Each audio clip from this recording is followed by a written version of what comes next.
মেয়েটা থাপ্পড় খেয়ে দূরে সরে গেল না, বরং অবাক করে দিয়ে আমাকে জড়িয়ে ধরে কাঁদতে লাগলো। মেয়েটা সেদিন বলেছিল না মারতে, তবুও কেন মারলাম আমি? মেয়েটার কান্নায় আলাদা একটা মায়া আছে, শুধু সুন্দরী না, পৃথিবীর সব মেয়েরই আছে। তারা কাঁদলে একটা আলাদা রকম ভালো লাগা কাজ করে মেয়েদের উপর। প্রচুর দুর্বলতা এই কান্নায়।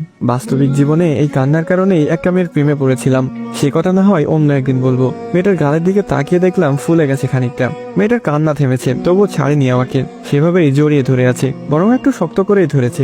ইচ্ছা হচ্ছে একটু ভালোবাসি মেয়েটাকে, কিন্তু তিন্নি, আমি তো তিন্নিকে ভালোবাসি। আধি রাত থেকে নিজেকে ছাড়িয়ে নিলাম। মেয়েটার চোখের দিকে তাকাতে এসে চোখ নামিয়ে নিল। লজ্জা পেয়েছি খানিকটা। সরি, আমি আসলে মারতে যাইনি। আপনি বললেন তিন্নি কখনো ভালো থাকতে পারবে না, তাই রাগ উঠে গেছিল। এত কিছুর পরেও আপনি তিন্নির খারাপ চান না? কেন চাইবো? সে যে আপনাকে ধোকা দিলেই কি আমি তার খারাপ চাইবো?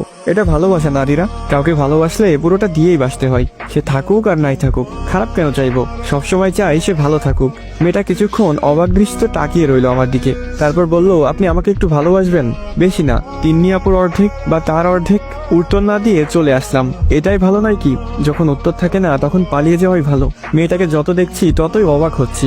সেদিন সকালে দেখলাম আমার সিগারেটের প্যাকেটটা নেই। কোথায় গেল? খুঁজতে খুঁজতে রান্নাঘরে এসে দেখলাম মেয়েটা সিগারেটগুলা একটু একটু করে পোড়াচ্ছে। আমি বললাম, এ কি করছেন? সিগারেট কেন পোড়াচ্ছেন?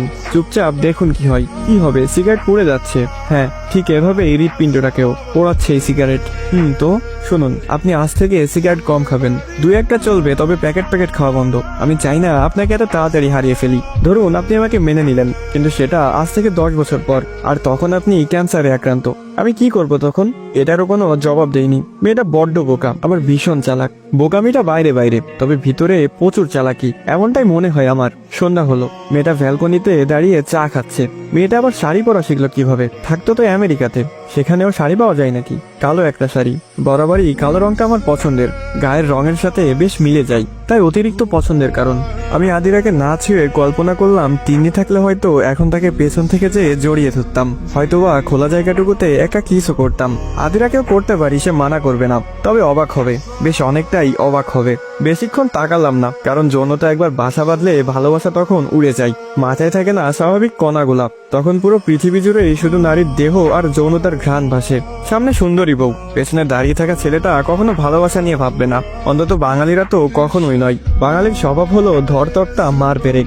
আমিও ব্যতিক্রম নই, তবে আমি চাই না এমন কিছু হোক যার কারণে পরে আফসোস করতে হয়। নিজেকে সংযত করলাম, ফিরে আসলাম রুমে। আপনারা কখনো খেয়াল করেছেন গোলাকৃতির মুখে সাদা চশমা বেশ মানায়, বিশেষ করে মেয়েদের। সাদা চশমা আর গোল মুখ যেন একে অপরের জন্যই তৈরি। মেয়েরা লম্বা মুখে চশমা পরলে যে ভালো লাগে না তা না, তবে ততটা ভালো লাগে না যতটা একটা মাঝারি গোল মুখে লাগে। আদিরার দিকে তাকালে যে কেউ মুগ্ধ হতে বাধ্য। মাঝারি গোল মুখ, দূর থেকে দেখলে গোল মনে হয়, কাছে গেলে কিছুটা লম্বা লাগে। আমি বহুবার তিন্নির প্রেমে পড়েছি এই কারণে। আজ আদিরার প্রেমে পড়তে ইচ্ছা হচ্ছে, কিন্তু তিনি যে পিছু ছাড়ছে না কিছুতেই। প্রতিটা সেকেন্ড করে করে খাচ্ছে আমাকে।